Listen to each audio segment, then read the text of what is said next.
Hi Celeste. Hi Jade, Kaylee. Oh, you're so quick on the ball. I'm so excited to welcome you here today for this week's Oracle Guidance. It comes at such a special but perhaps intense for some of you, astrologically influenced, supercharged time.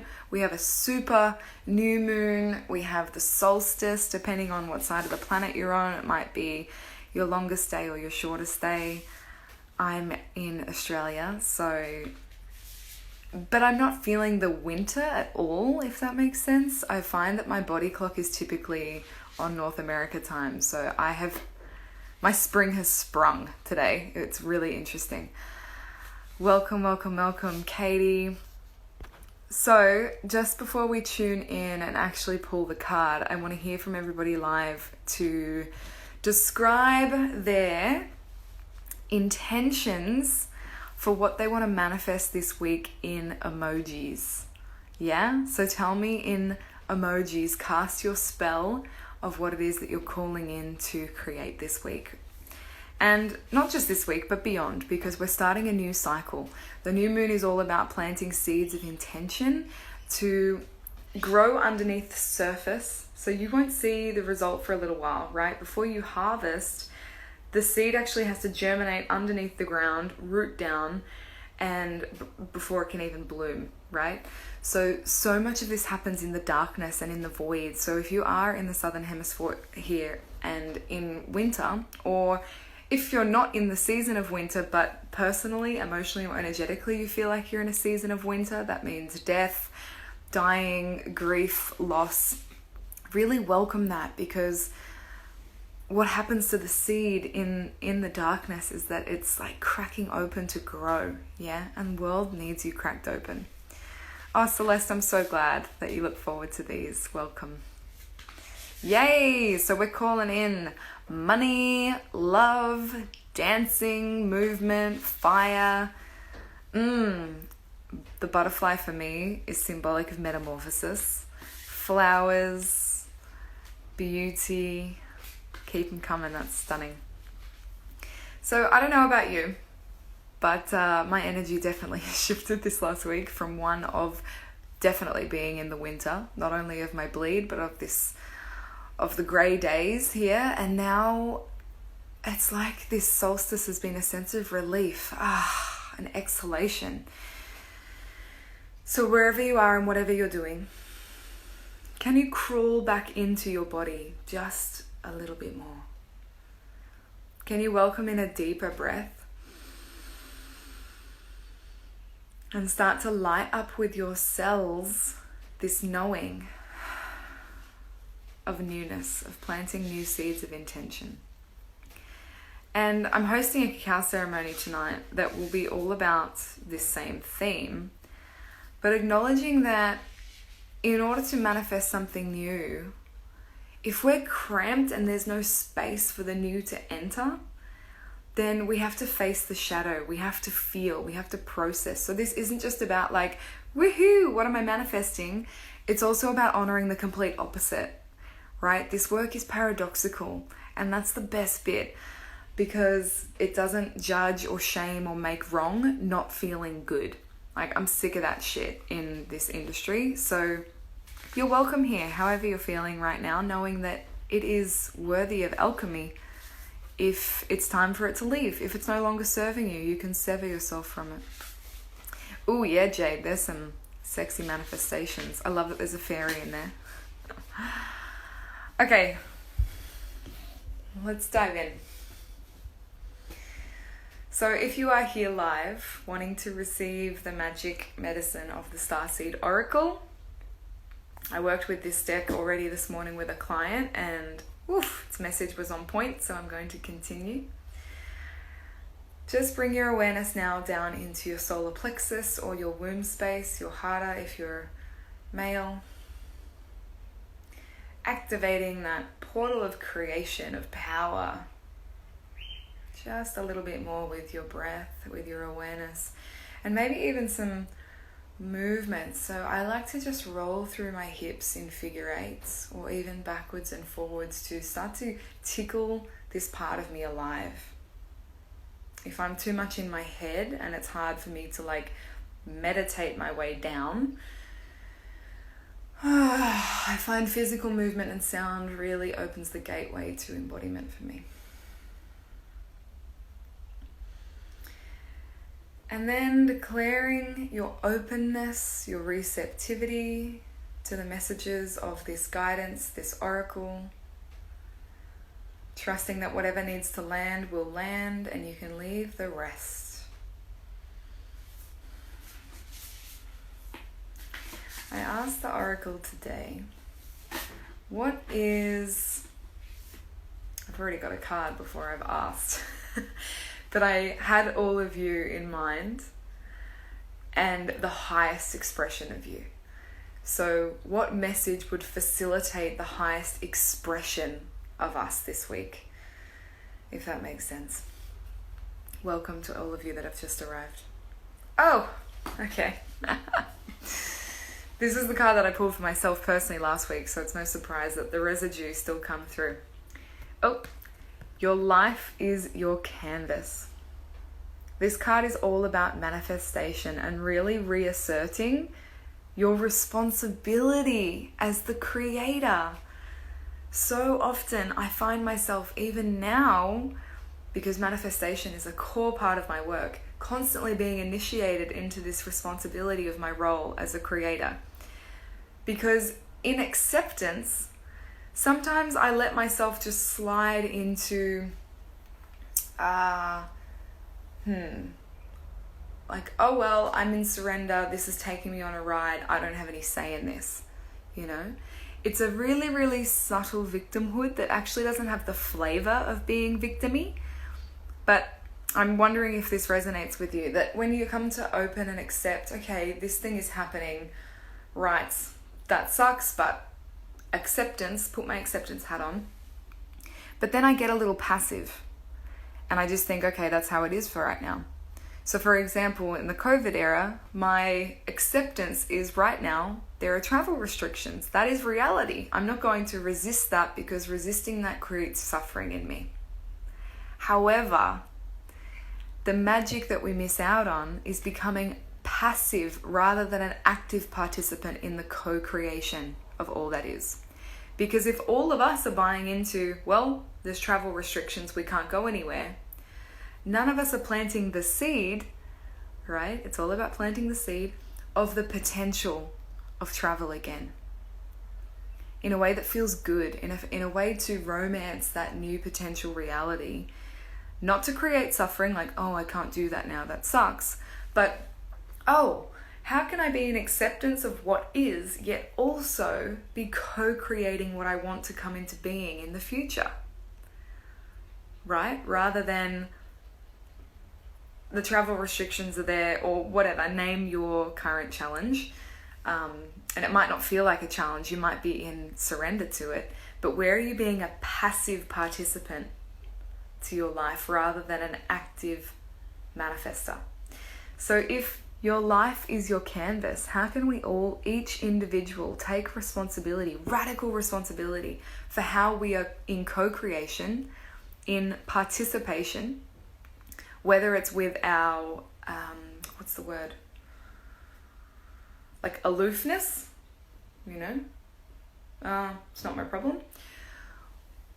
Or is there a really big opportunity for us this week to harness this energy of the new moon, of the solstice, and like, I'm just feeling such like a magnitude, like there's a force that's magnetic. I feel like this push behind me to propel us forward into the fucking new way that we really want. Rather than just sitting around twiddling our thumbs being like, this is how it is for now. It's all in a purge. It's all shifting. It's, you know, it's all different. Of course it is. But this is also the void of infinite possibility for us to create something new.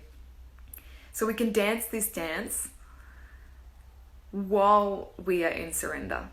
This isn't about coming back through with our macho manifesting hats on and being like, that's it.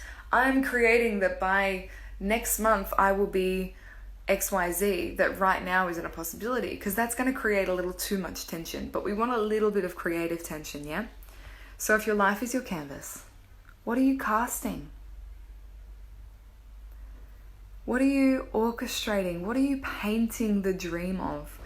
One of the statements in my script that I love so much, it's by Vincent van Gogh, is first I dream my painting and then I paint my dream.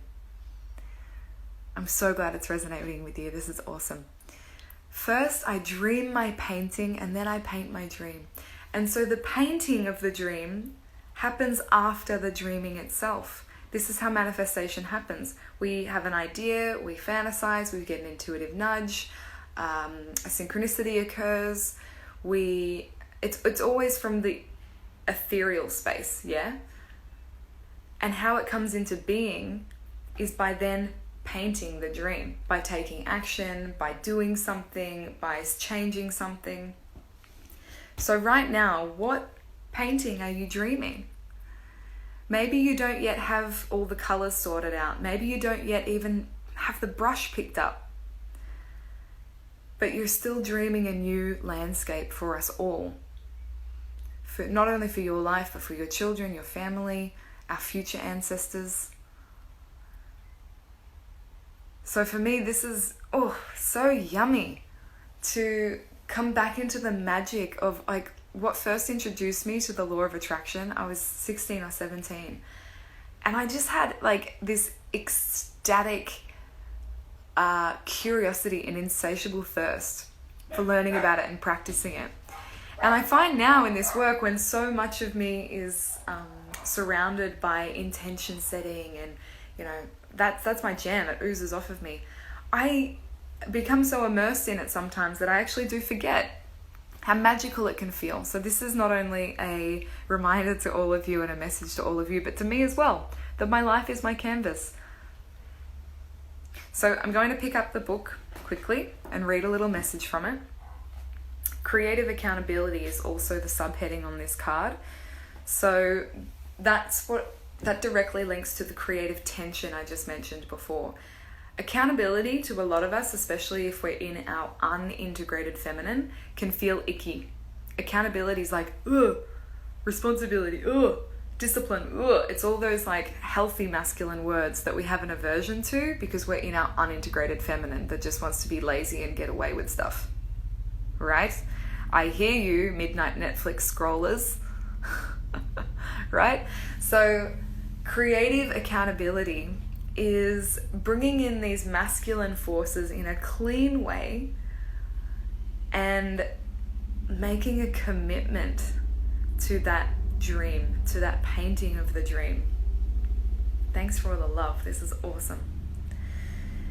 So if you find resistance to that word, accountability, I invite you to sit with that. Like, ooh, what part of me is in resistance to accountability? Why am I afraid of being held accountable for something?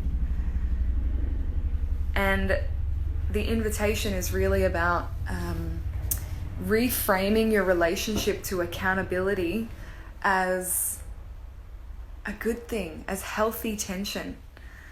Because without that tension, nothing actually comes to manifest. It just stays a fantasy, and it stays up here, and it's not translated into the 3D. We need the creative tension, like, you know, sometimes it can look like dates and times or a monetary value or a number of people. And it's still remaining unattached to those outcomes, but it just creates the tension for you to get your ass into gear in a really aligned and healthy feminine way, integrated feminine. Does that make sense for everybody? Let me know if you want me to expand on that, because it's so important when it comes to manifestation.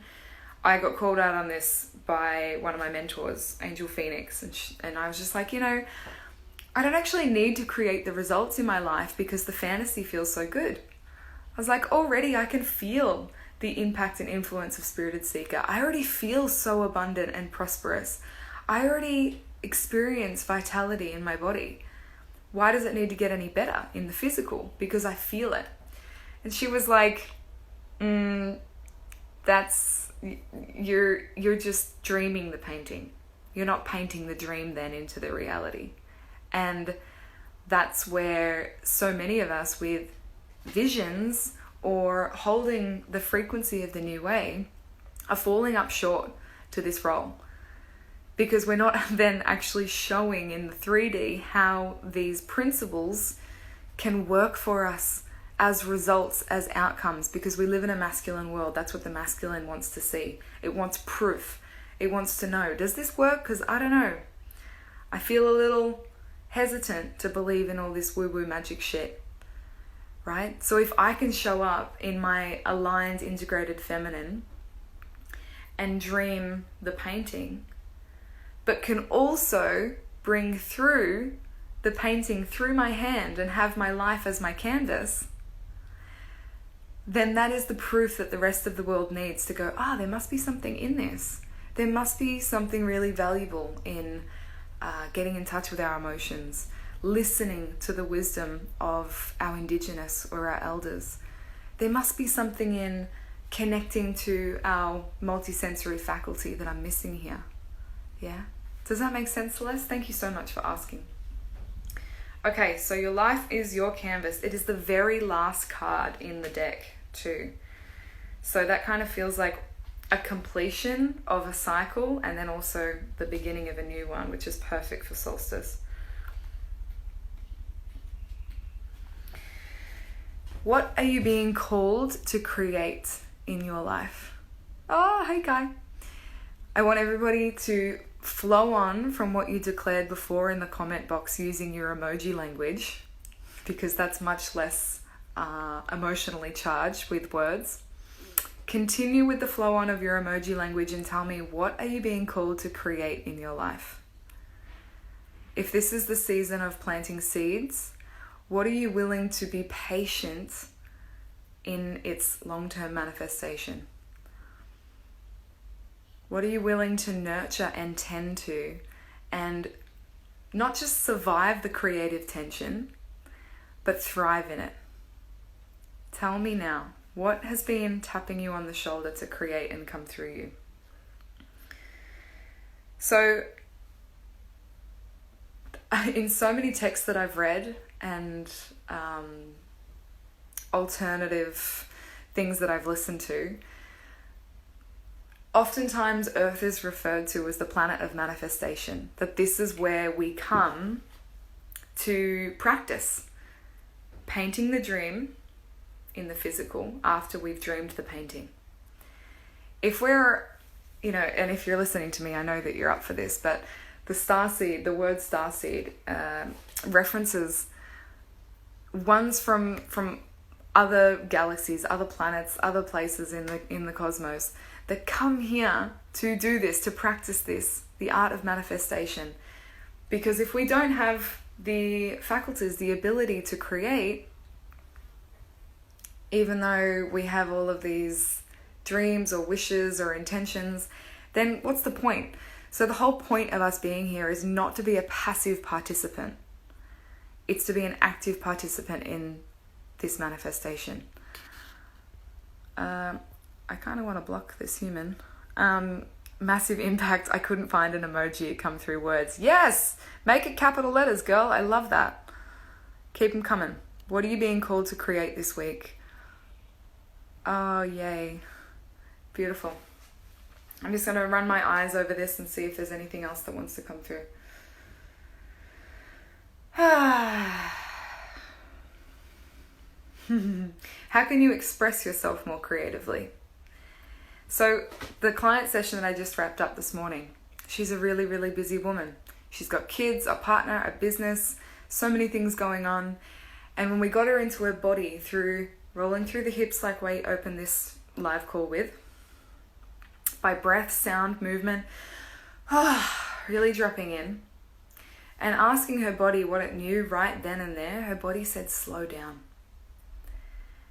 And to a lot of us, we get this like, oh, fuck, but that means I've got to clear my schedule. I've got to get the kids babysat. I've got to do all of these things in the external. No, that's not what slowing down means. Slowing down means stretching and expanding the time that you do have to really be here for it. So if your life is your canvas and you're being invited to express more creatively, perhaps that creativity is asking you to be present. Because then how does life work with you and orchestrate for you and reorganize for you in a much more creative, magical, wild way that's full of the good kind of uncertainty? When you show up as the artist rather than the one in control. Yeah, thank you. I'm manifesting some eggplant too. Not for a while. Them borders still be closed. But here's the thing. We are all actively creating. Whether you are not making a decision or not, that's still making a decision. Yeah. So this week, my deepest encouragement to everybody is to really own that we all are dreaming a dream and dreaming a new painting. And we can all choose to pick up the brush and start painting the dream. And that is one hella beautiful life, if you ask me. Okay. Thank you, everybody. This will be up on YouTube later if you want to tune back in. And I'm running the cacao ceremony tonight, 5 p.m. Australian Eastern Standard Time, in collaboration with Sacred, my favorite Australian-based cacao brand. They are awesome. They host ceremonial cacao parties down in Melbourne. They're so rad, and I'm really, really excited to be in this collaborative experience. So if you want to, tune in. The link is in my bio to grab your free tickets. This will be the last time I'm doing a free event before the release of my own cacao collective tomorrow. I just told you the name. I've been very mysterious, and thank you so much for tuning in. So excited. There will be a recording available, I think, but you still have to register to get access to the recording, I think. So let's fingers crossed that the recording's made available. But have a beautiful day, everybody. Happy Magical Monday.